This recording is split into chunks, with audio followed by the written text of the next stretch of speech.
네. 네, 이제 이 시간에는 이제 산상수훈을 하시는데요. 지난주 이어서 산상수훈 공부를 하시겠습니다. 지금 이제 우리가 이 산상수훈을 해 나가는 상황이 어떤 상황이냐 하면 이제 8가지의 단계로 나눠놨다 했잖아요. 산상수훈 5장에.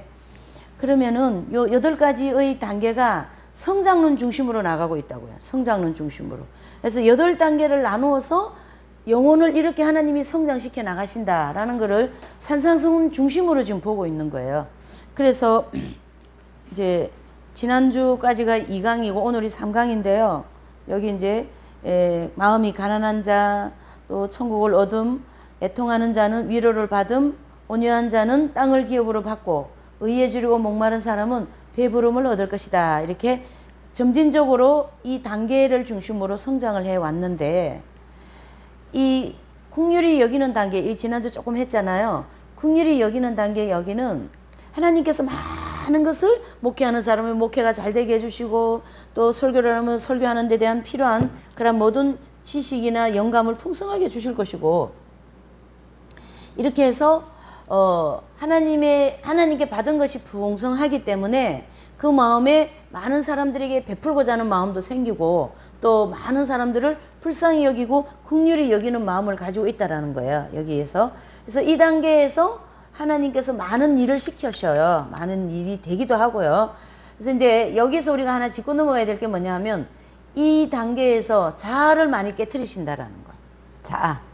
그래서 본격적으로 깨어져야 되는, 그 자아가 깨어져야 되는 단계가 요 단계. 예. 하나님이 많이 주시고 그 다음에 자아를 깨트리시기도 하시고. 예.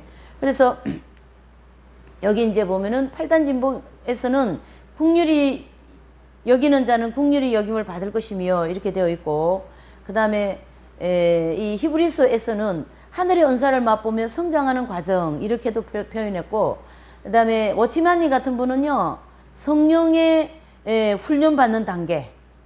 이해되시죠? 그래서 이 과정이 자아가 많이 깨어져야 되는 과정이에요. 그래서 여기 이 과정, 긍휼히 여기는 이 과정에서 자아를 잘 깨트리면서 좁은 길을 잘 가는 사람은 어떤 길을 열어주시냐 하면은 오늘 공부해야 될 내용, 긍휼히 여김을 받는 이 은혜를 받게 된다는 얘기인데, 모형적 진리를 보면 가데스 무리바 생수 경험을 하게 됩니다. 그리고 가데스 무리바 생수 경험하는 것은 철로 역정에서는 뭡니까? 감난산 입구에 기독도가 도달하는 거죠. 네. 이렇게 해서 이 긍휼히 여김을 받는 이 은혜를 받으면 마음이 청결해지는 이 연단을 받고 하나님을 보는 이긴 자격에 들어가게 되는 거예요. 지금 상황이 그렇습니다.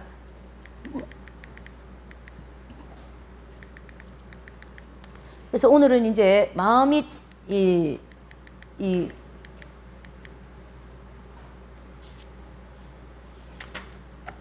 여기 긍휼히 여기는 단계 조금 더 해야 됩니다. 그 자아 깨어지는 과정에서.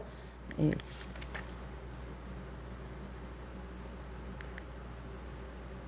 그래서 이 긍휼히 여기는 단계에서는 마태복음 5장 7절의 말씀인데요. 이 단계는 성도들이 고통을 당하는 사람들을 많이 동정하는 가운데 자기 중심적인 자아를 깨트리고 주님 뜻에 무조건 순종하는 사람으로 만들기 위해서 하나님께서 철저하게 훈련시키는 과정이 이 과정이라고요. 네, 요 긍휼히 여기는 과정. 네. 그리고 로마서 14장 7절 8절, 빌립보서 1장 20절 21절, 베드로전서 4장 2절, 이러한 모든 말씀들을 통하여서 이제 이 사람을 뭐 한다요? 연단 받으면서 순종하는 의지를 훈련시키고, 또 뭐죠? 자아가 철저히 깨지는 거죠. 그래서 긍휼히 여긴다는 것은 불쌍히 여김 내지는 사랑을 베품, 그렇게 나오는 거죠. 예. 또 이 긍휼히 여기는 이 단계에서 어떤 일이 또 일어나냐면 주님과의 숨바꼭질 과정이 일어납니다. 주님과의 숨바꼭질 과정. 예. 그래서 이 주님과의 숨바꼭질 과정은 하나님께서 인정하시는 사역자로 큰 기쁨과 은혜가 충만한 상태로 들어가게 하시겠다는 얘기고, 이러한 과정을 통과하는 성도들은 정욕적으로나 세상적으로 만족할 만한 조건들이 굉장히 많이 나타나는 그런 이제 그 삶의 생활 인격 가운데 위선과 허례가 굉장히 많이 발달하는 과정이에요. 여기 기독교에서 여기 이제 조금 다 짚고는 넘어가야 됩니다. 여기 잘 보세요. 허례와 위선이라는 이 단어 있잖아요. 허례와 위선이라는 이 단어는 국률이 여기는 이 단계에서 많이 발달하는 단계입니다. 왜 그러냐면 하나님께서 많은 것을 주시거든요. 많이 베풀고 하니까 그 자신의 의가 굉장히 많이 발달되고 또 자아가 잘 깨어지지 않으면 그게 다 뭐가 됩니까? 자기 의가 되어 있는 거죠. 그러니까 허례와 위선이 굉장히 강한 단계, 이 단계가. 네. 그래서 이제 사람들이 볼 때는 굉장히 굉장히 훌륭하시고 의로운데요. 하나님이 보실 때는 그 생활 속에서 육적인 생활이 많은 거예요. 그래서 하나님 보실 때는 어떻게 보신다고요? 굉장히 어둡게 보시는 거죠. 이게 주님과의 숨바꼭질 과정. 그래서 하나님께서 이렇게 극도로 육적으로 살게 그냥 두시고 어느 시점에 가서는 하나님이 짠 나타나셔서 회개하게 하시는 거죠. 그게 이렇게 분포가 이렇게 되는데 제가 이렇게 판서를 안 하니까 분포가 이래 되는데 그 분포가 말이죠. 영적으로 이렇게 쫙 내려가는 때가 있어요. 영적 침체. 그럴 때까지 하나님이 이렇게 보고 계시는 거죠. 그런 상황은 영적으로 이제 굉장히 육적으로 허례와 위선이 많이 빠져 있다라는 거예요. 그럴 때 이제 어느 시점에 가서는 하나님이 큰 연단이나 이런 걸 통하여 정신을 차리게 하시는 거죠. 그래서 정신 차리고 일어나면서 회개하면서 하나님이 영적으로 다시 이렇게 쫙 올려주시고 그래서 그거를 숨바꼭질 과정 이렇게 얘기하는 거죠. 그래서 우리가 성장론 공부하면 그걸 자세히 공부하잖아요. 그래서 자아를 다양한 환경을 통하여 깨뜨리신다라는 걸 이제 정리해 볼 수가 있고요. 그 다음에 이제 여섯 번째 단계, 여기 여섯 번째 단계 이제 오늘 공부해야 될 내용이 마음이 청결한 자는 복이 있나니 저희가 뭘 본다요? 하나님을 볼 것이요. 마태복음 5장 8절의 말씀이죠. 그래서 이 8단 진복의 여섯 번째 단계, 즉 마음이 청결하게 된 성도가 실질적으로 체험을 통하여 하나님을 보게 된다라는 단계입니다. 그래서 다른 말로 하면은 마음과 행실이 연단을 통하여 깨끗하게 정결하게 됨으로써 하나님의 생명을 담을 수 있는 뭐가 된다요? 그릇이 된다라는 거죠. 그래서 우리가 여기서 또 한 가지 뭐냐면 하나님의 생명은 거룩하잖아요. 그걸 담을 수 있는 그릇이 깨끗해야 돼요? 좀 지저분해도 돼요? 깨끗해야 된다라는 거예요. 그래서 이 세 번째 연단은 엄청난 유혹과 같은 연단이다. 이래 볼 수가 있는 거죠. 그 그릇을 깨끗하게 하기 위하여서 이제 하나님이 그렇게 하시는 거예요. 예. 그래서 이 마음이 청결하다라는 것은요, 죄성과 정욕의 지배를 받아 더러워진 마음과 행실이 이 광야 연단과 하나님의 은총을 통하여 정결해짐으로써 하나님 생명을 담을 수 있는 그릇이 되고 또 하나님께서 우리 성도들에게 마음이 청결해지고자 하는 그 과정을 허락했습니다. 그래서 자아가 깨어지고 또 영적인 것과 육적인 것들이 잘 분별되어서 육적인 행실을 어떻게 합니까? 버리고 또 영적인 생활을 하도록 하기 위함이다라는 거죠. 그래서 이 단계를 통과하는 성도들은요, 사랑과 겸손 그리고 온유와 자비 이러한 빛의 열매를 하나님께서 최선을 다하는 가운데 맺게 하시는 거예요. 뭐 하는 가운데요? 최선을 다하는 가운데 이 빛의 열매를 맺게 하신다라는 거예요. 그래서 다섯 번째 단계라고 하는 이 긍휼을 베푸는 단계에서 우리가 이제 살펴봤듯이 긍휼을 베풀고 긍휼이 여김을 받는 생활을 반복적으로 하는 가운데 예수님과 계속 뭐 한다 그랬어요? 숨바꼭질을 통하여 뭐가 깨어집니까? 자아 깨어지는 훈련을 받게 되는데 이 마음이 청결해지는 이 단계에 들어가기 직전에 우리 그 성도들에게 은근히 정욕적인 생활을 즐기며 위선적인 행실을 많이 하게 된다. 그래서 예수님은 이와 같은 안목의 정욕과 육신의 정욕과 이생의 자랑에 얽매인 성도들을 그 자아를 철저하게 깨기 위하여 큰 어려움을 주시는 거죠. 그래서요, 우리가 정화되고 자아 깨어지는 데는 특효약이 연단밖에 없어요. 다른 거는 없습니다. 이때 성도들은 큰 수렁에 빠져 예수님으로부터 버림받은 것 같은 아주 공고한 상태가 되는 거죠.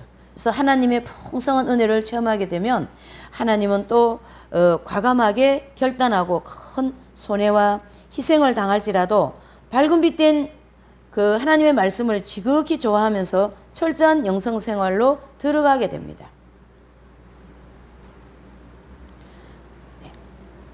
다시 말해서 마음이 청결해지는 단계에 들어가기 위하여 엄격한 뭐예요?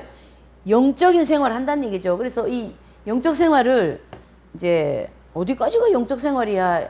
그거를 좀 감을 잡으시려면은요, 성경에서는 욥을 보시면 되고, 성경에서는 또 다른 데에서 보시려면은 성인들을 보시면 되죠. 그렇죠? 그래서 그 경지에 들어가신 마음이 청결한 단계의 이 연단을 허락하신 그 성도의 믿음, 그 단계에서는 하나님께서 이런 긍휼히 여김을 받는 이 은혜를 주셨기 때문에 가족은 혈육이잖아요. 명예, 물력, 이런 모든 애정과 욕망이 관계되는 것을 과감하게 버리고 주님을 따를 수 있는 용기가 생긴다라는 거, 이 은혜를 받고 나면. 그냥은 좀 어렵죠. 그래서 하나님이 반드시 가데스 무리바 생수와 같은 은혜를 긍휼히 여김을 주신다라는 거예요. 하나님 은혜로. 그래서 그 은혜 까닭에 애정과 욕망에 관계되는 혈육 간의 애정, 남녀 간의 애정, 친구 간에 대한 애정, 사물에 대한 애정, 그 다음에 욕망이 있잖아요. 이 모든 것을 과감하게 내려놓고 주님을 따라갈 수 있는 용기와 믿음이 생기면서 여기에 뛰어들어가는 거예요. 마음이 청결한 단계. 그래서 그 프랜시스 살레시오라는 그러한 이제 신부님 예화를 우리가 보면 그렇잖아요.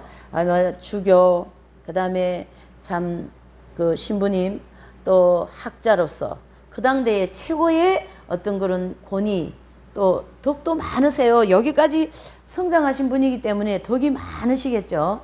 그런데 하나님께서 그분의 은밀한 곳에서 육적 생활하는 것을 이제 터치를 하신 거죠. 어떤 미망인 여인과 함께. 그래서 이제 프랜시스 이 살레시오 이 신부님에게 주님이 이렇게 긍휼히 여김을 받는 이런 영적인 터치를 하신 거예요. 그랬을 때 이제 이분이 깨닫고 주교직, 그 당대 학자직, 그 모든 높은 위치를 다 내려놓고 어떻게 해요? 다른 데로 가버렸어요. 늘 편지 주고받고 상담하던 미망인 여인과는 그냥 끊어지는 거죠. 그러한 애정과 욕망이 아주 과감하게 끊어지는 단계다, 이런 뜻이에요. 그렇게 해야만이 어디 들어간다고요? 마음이 청결하게 하는 이 단계로 들어가기 때문입니다. 이렇게 영적인 성장이 굉장히 분기점마다 중요한 과정이 있다라는 거예요. 그래서 영웅적으로 영적 생활을 하기 위해서 결단을 하게 되고, 이 과정을 통하여 영적인 것과 육적인 것을 분별시키고요. 또 영적 생활을 하도록 하나님이 과감하게 역사를 하는 거죠. 그래서 이 단계를 통과하는 성도들은 사랑, 겸손, 온유, 자비 이런 빛의 열매를 맺기 위하여 모든 생활에서 최선을 다한다, 이렇게 보는 거죠. 또 마음이 청결한 단계에 들어갈 때 정욕적인 소유를 대부분 떨쳐버려야 됩니다. 그래서 천류옥정에서 보시면 이제 떨쳐버리는 고통에 대하여 뭐라고 표현합니까? 이 몸이 반쪽 떨어져 나간다라는 그런 이제 단어를 쓰고 있어요. 그게 무슨 뜻이냐 하면요, 여러분, 내가 가지고 있는 이 작은 거 하나 버릴 때 그게 좀 마음이 힘듭니까? 안 힘듭니까? 힘들어요. 정말 힘들어요. 그런데 애정과 욕망에 관계된 모든 것을 과감하게 끊어낼 때 얼마나 고통스러웠겠어요. 그러니까 이 육체 이게 하나가 떨어져 나간다. 그걸 누가 얘기했냐면, 여기 보시면 진충과 기독도가 두 사람이 이 길을 걸어가는데 이런 양상이 있다라는 두 가지의 모습을 보여준 거예요. 진충과 기독. 그러니까 이 진충이라는 사람은 아담 노인의 세 딸 이름 있잖아요. 육신의 종류, 안목의 종류, 이생의 자랑.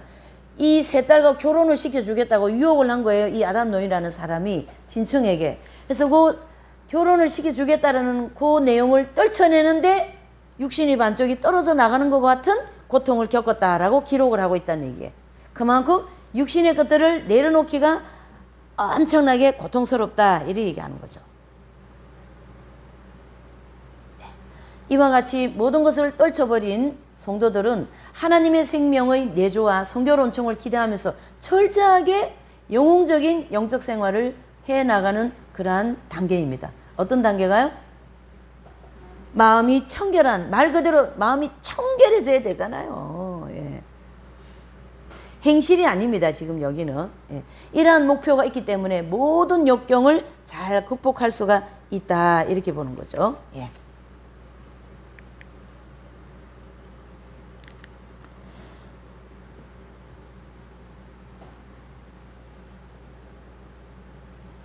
그래서 마음이 청결해지는 단계를 통과할 때 계속적으로 큰 고통만 받는 것은 또 아니고 때로 환경적으로 형통한 경우도 있고 대부분의 강력한 영적 생활을 하게 되지만 하나님께서 필요에 따라서 영적으로 매우 약해져서 해이에 빠지게 하시는 과정도 있습니다. 그게 바로 어디입니까? 여기 철로역정에 기독도가 감난산을 들어가셔가지고 이제 막 힘들게 가는데요. 요 휴식정이라는 데가 있어요. 요 휴식정이라는 데가 있고 또 해이와 억급이라는 이런 과정이 있습니다. 이것은 이렇게 철저하게 영적 생활을 하다가 너무 힘들으니까 조금 쉬게 해주는 과정도 있어요. 그래서 이제 선생님 같으신 분은 사실 이 세 번째 연단 들어가면요 모든 경제도 완전히 막 초토화돼 버립니다. 하나님께서 이게 모든 경제도 다 초토화시키는 과정에서 이제 그 선생님 같으신 경우에는 세 번째 연단 때 막 온 집안이 경제가 너무너무 어려운 거예요. 굉장히 그러는데 요 휴식정 같은 요 상황에 약간 풀어지는 경우가 있어요. 그래서 어디 집을 하나 샀다 그래요. 그 대천에 시골에. 네. 그런 경우도 약간 있었던 거예요. 그렇게 약간 풀어주는 경우가 있다라는 거예요. 이제 실질적으로. 이제 그러나 계속 그 영적인 생활은 정진해 나가는 거죠.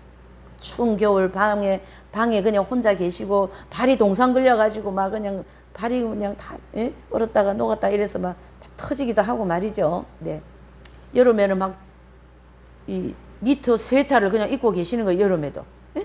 그냥 입고 그냥 더운데 그냥 계시고 16년 동안 목욕도 안 하시고 이런 생활을 영웅적으로 해 나간다는 얘기죠. 이 세 번째 연단에서. 그 이후에도 하지만 말이죠.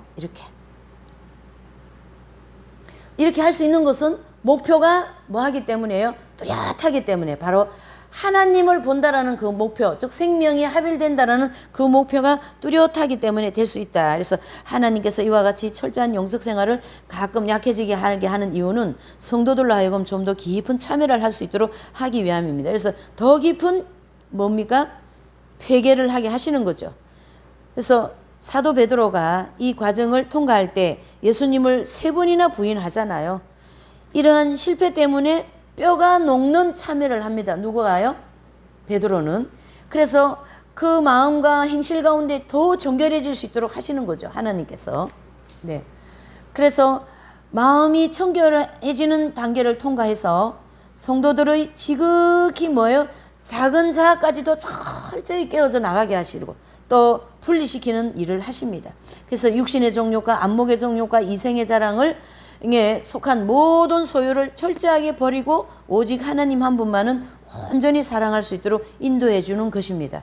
그래서 철저한 영적 생활을 하고자 노력하면 할수록 마음속에 나타나는 죄의 법칙 때문에 이 단계가 끝날 무렵에 어떻게 해요?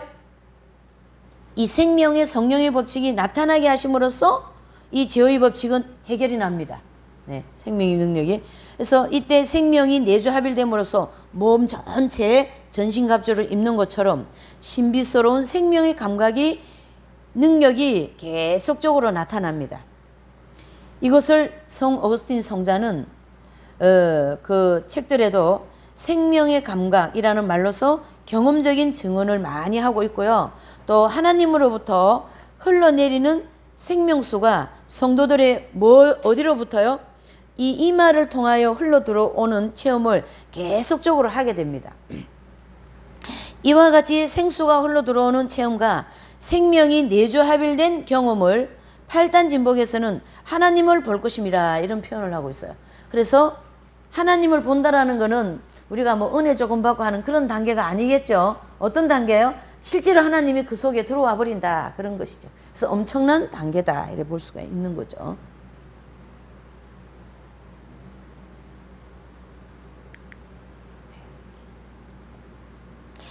예, 그래서 이 하나님을 볼 것이며라는 이 표현은 성경의 여러 곳에 증거하고 있어요. 그래서 12제자는 3년 동안 교육 훈련을 다 받고 십자가에 못 박히기 직전에 말씀하시기를 주님께서 이렇게 말씀하셨죠. 그날에는 내가 너희 안에 너희가 내 안에 거할 것이다 라는 것을 말씀하신 거죠. 그래서 요한복음 14장 2절에 주님이 이 말씀하신 것을 사도들은 어디에서 경험을 합니까? 마가의 다락방에서. 그렇죠? 그래서 마가의 다락방에서 120문도가 기도를 할 때 성령의 불이 내려오죠. 그 성령의 불이 내려올 때 120문도 전체가 다 합일이 되는 것이 아니라 12제자들에게만 합일이 되는 거예요. 그리고 나머지는 다 충만. 그래서 지금 이제 이 성령 세례와 성령 충만도 이렇게 바뀌어 있어요. 성령 세례가 합일이 되는 것이고 성령 충만은 충만하게 은혜를 받았다.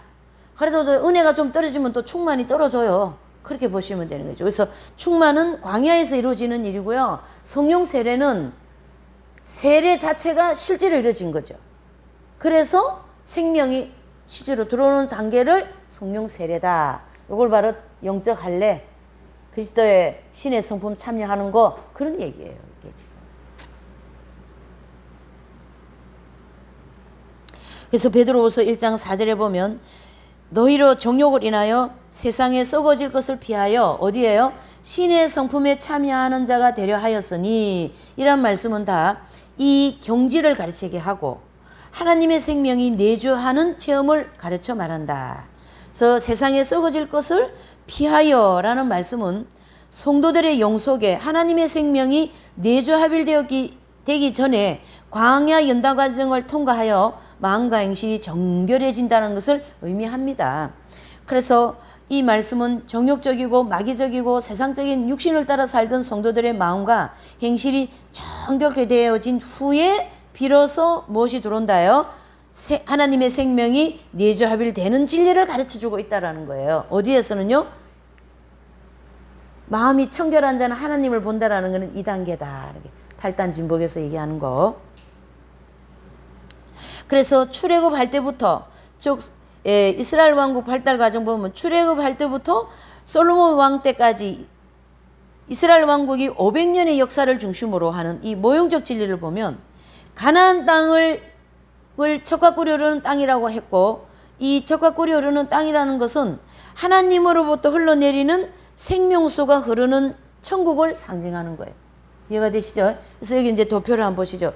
여기 하나 파란 색깔 하나 둘 셋 여기는 광야에서 세 차례 연단받는 장소를 얘기하고 또 위쪽 있잖아요. 여기도 파란 선이 하나 둘 세 개 있는데 여기는 젖과 꿀이 흐르는 가나안 땅이라는 거예요.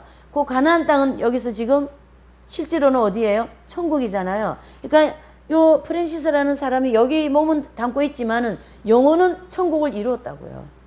그러한 분을 교회시대 이긴 자라 그러고 그러한 분들을 신의 성품에 참여했다 그러고 광야 연단 과정을 마친 분들이다 이렇게 얘기한 건데요. 이 8단 진복에서는 뭐예요? 마음이 청결하게 되었기 때문에 하나님을 본다 이렇게 표현한 거예요. 사실은 이 성경에 보면요. 이 합일이 되어진 경지에 들어간 표현들을 굉장히 많이 하고 있어요.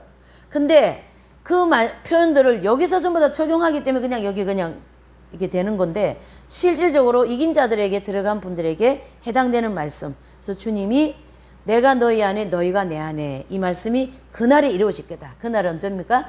연단받고 광야 연단받고 난 끝난 다음에 이루어진다. 그래서 이것이 교회 시대 동안 이 땅에 살면서 이루어진 분들을 교회 시대 무슨 자들? 이긴 자들. 요분들이 다 열매가 익었기 때문에 휴거된다. 이렇게 되는 거예요. 그래서 하나님의 말씀이 한 군데에서는 막히고 한 군데는 뚫히고 그게 아니라 전부 다 말씀이 뚫혀서 휴거까지 가잖아요, 지금. 그렇죠? 그렇게 되어지는 게 이 8단 진복 중심으로 볼 때 영적 성장이 이렇게 된다라. 영적 성장이 굉장히 중요한 말씀이에요, 이 말씀들은. 왜 그러냐면 굉장히 많이 뒤죽박죽 되어 있기 때문이죠. 그래서 이 젖과 꿀이 흐르는 땅이라는 것은 하나님으로부터 흘러내려오는 생명수가 흐르는 천국을 상징하고요. 가나안 땅에 들어가는 성도들은 하나님께로부터 흘러내려오는 생명수가 이마를 통하여 때로는 요란한 소리가 떨어지는 폭포수처럼 들리기도 하고 어떤 때는 봄비, 이슬비처럼 유입되는 그러한 경험을 하게 된다라고 증언을 하고 있어요. 또 생명수가 이 말을 통하여 흘러들어오는 이 신비스러운 체험을 하는 성도들에 대하여 요한계시록에서는 뭐라고 말씀합니까? 예, 그렇죠. 이마에 입맞은 종들.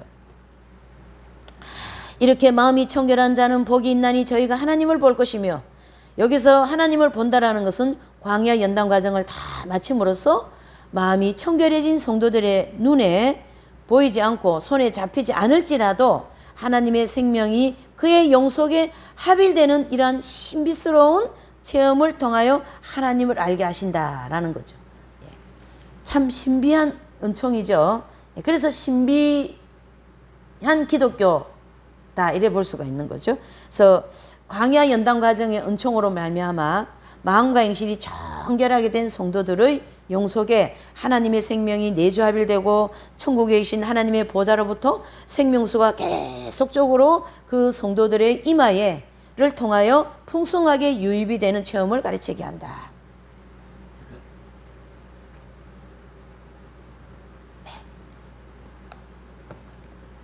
그래서 저희가 하나님을 볼 것이며 라는 말씀은 이 6번째 단계를 통과하는 성도들로 하여금 세상적이고 정욕적이고 그 모든 소유를 철저하게 어떻게 했다요? 버리고 하나님의 생명이 내주하는 큰 복을 받게 하시겠다라는 뜻이고, 또 흠이 없는 사랑, 철저한 생활을 비롯하여 자비, 양성, 충성, 용기, 온유, 겸손 이러한 열매들을 풍성하게 맺게 하십니다.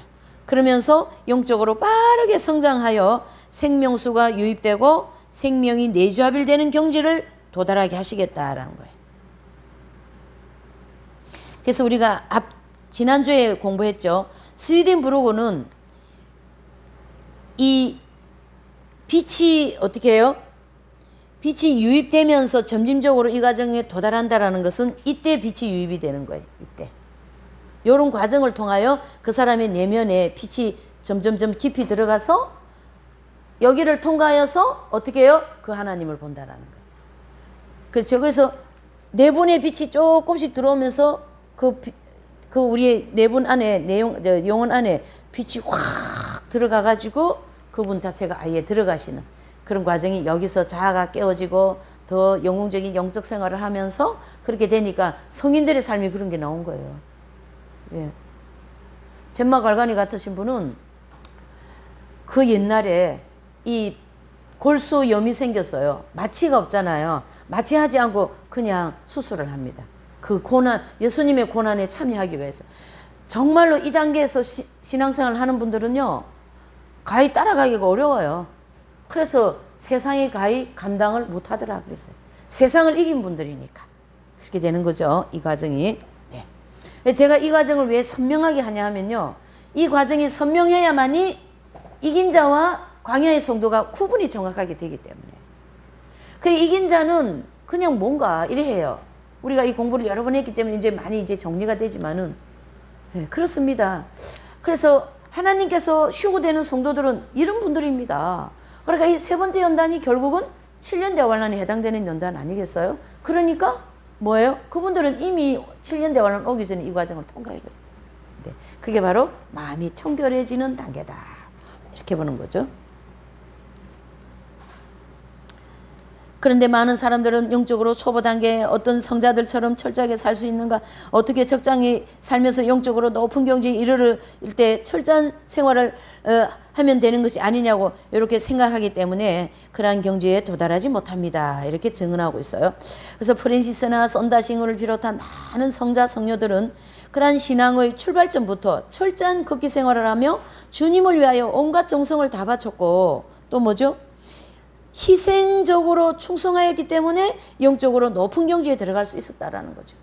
그래서 이 책을 이제 쓰시고 또 이 산상수훈을 이렇게 정리를 하신 분이 이제 그렇게 경지에 들어가셨기 때문에 이런 마지막 때 하나님의 진리를 정리하기도 하고 또 그것을 더 이런 산상수훈을 통하여서 우리에게 선명하게 이렇게 알려주고 있는 것이죠. 예.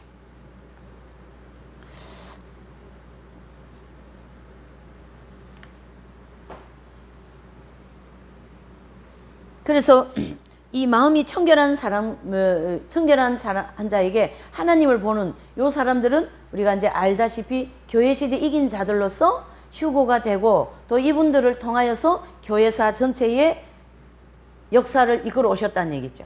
그래서 이분들이 교회 시대의 기둥 같은 성도들, 그렇죠?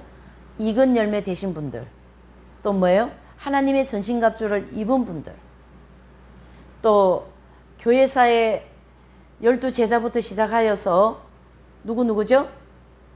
교부들, 그 다음에 중세, 그 다음에 이 프랜시스 성자라든가 아까 좀 열거했잖아요. 연계할 때 그렇게 보나멘토라든가 또 아다나시오스라든가 이런 위대한 영성가들 내지는 교부들 또는 뭐 토마스 아케피스 또 마틴 루터 이런 분들도 다 이긴 자 경제에 들어간 분들입니다. 이분들도 영적으로 이렇게 하는 일이 다 다른 거죠. 그래서 마틴 루터 같은 분은 교회 역사를 이끌어 오신 분이고 또 프랜시스 성자 같은 분은 수도원 영성을 이끌어 오신 분이고 또 아빌라이 데레사라든가 십자가의 요한 성자 이러한 분들은 수도원 쪽에서 영성 생활로 교회사의 맥을 이어온 분들이에요. 또 마더 테레사 수녀님이라든가 빌립보 네리 신부님 이러한 분들은 복지 쪽으로 그렇죠? 그래서 이런 아이들을 돌보고 고아들을 돌봐주고 그러는 분야에서 이긴 자가 되고 그 분야에서 빛을 발한 거예요. 그래서 교회사에서 이 14만 4천 명이라는 여러 그러한 분들이 이 경지에 들어가셔가지고 그렇게 이제 각 분야에서 중요한 역할을 하면서 교회를 이끌어 오셨어요. 그래서 이분들이 계시지 않았다면은 사실은 이 성경도 삼위일체도 그냥 아마 삼위오체도 되고 그랬을 거예요. 예. 뭐 자기 나름대로 다 성경을 해석해가지고 그래서 안 되는 거예요. 안 되기 때문에 그런 분들에게 하나님은 많은 일을 맡기신 거죠. 그래서 교회를 이끌어 가셨다. 이렇게 정리를 해볼 수가 있습니다. 그래서 이제 지금 오늘은 우리가 이 자아 깨워줘야만이 자아가 잘 깨워지는 이 단계, 여기 국률이 여기는 이 단계에서 자아가 잘 깨워지는 신앙생활을 잘했기 때문에 하나님이 이 국률이 여김을 받는 문을 연다 그랬잖아요. 그래야지 3차 연단에 들어가기 때문에 그래서 이 국률이 여김을 받는 즉 가데스 무리바 생수 경험을 하고 영웅적인 영성생활을 하면서 마음이 청결해지는 그러한 이제 영성생활을 하고 하나님을 보는 깨끗해지는 그러한 이제 그릇이 되어서 하나님의 생명이 들어오셨다 이렇게 볼 수가 있는 거고 이분들은 가나안 땅에 들어간 성도들 그래서 하나님을 보고 난 다음에도 아직 더 남았잖아요. 화평케 하는 자 또 신자라 칭함을 받는 자, 또 이를 위해 핍박받는 자, 천국을 얻는 자 이러한 단계를 거두면서 완전해서 완덕을 향하여 더 나가는 거죠. 그래서 이긴 자 들어갔다고 해서 성장이 탁 멈추는 게 아닙니다. 이 단계 가나안 땅 들어가고 난 다음에도 계속 뭐예요? 덕을 향하여. 그래서 삼청천에 들어가는 이 이긴 자 경제에 들어가는 분들 중에서도 다 높낮이가 있다라는 거예요. 그렇죠? 그래서 프랜시스 성자라든가 개신교에서는 이용도 목사님 이런 분들이 가장 하나님께 가까이 계시는 그러다 삼청천에도 약간 이렇게 피라미드 형태로 됐잖아요. 조금 하나님보다 모르는 그러나 삼청천입니다. 엄청난 그 단계예요. 거기가 다 이경지이기 때문에 예. 그렇게 조금 차이점은 있어요. 이게 완전해서 완덕을 향하여. 그래서 여기 보시면 여기 이제 여기 삼정애도에 말씀하고 있죠. 예. 그래서 여기 그래서 완전해서 완덕을 향하여 나간다 그랬잖아요. 그리고 요 십자가 요한 성자는요 여기를 영성교론이라 그랬어요. 예. 영성교론하고 영성약혼하고 완전 다릅니다. 영성약혼은 어디예요? 광야예요. 영성약혼은 광야는 아직 뭐가 있다는 뜻이에요? 죄성이 있다라는 뜻이잖아요. 그리고 저기는 어디예요? 죄성이 없다라는 거예요. 할례를 받았다라는 거예요. 예. 그렇게 큰 차이가 있는 것으로 정리를 해야 됩니다. 네. 오늘 여기까지 이제 끝났습니다. 여러분 이제 다음 주는 그 다음 단계부터 시작하면 됩니다. 네. 주기도 하심으로 공부를 마치겠어요. 네. 하늘에 계신 우리 아버지 이름이 거룩히 여김을 받으시오며 나라에 임하옵시며 뜻이 하늘에서 이루어진 것 같이 땅에서도 이루어지이다. 오늘날 우리에게 일용할 양식을 줍시고 우리가 우리에게 죄진 자를 사하여 종같이 우리의 죄를 사하여 줍시고 우리를 시험에 들게 하지 마옵시고 다만 악에서 구하옵소서. 나라와 권세와 영광이 아버지께 영원히 있사옵나이다. 아멘. 주여 감사합니다. 네, 수고하셨습니다.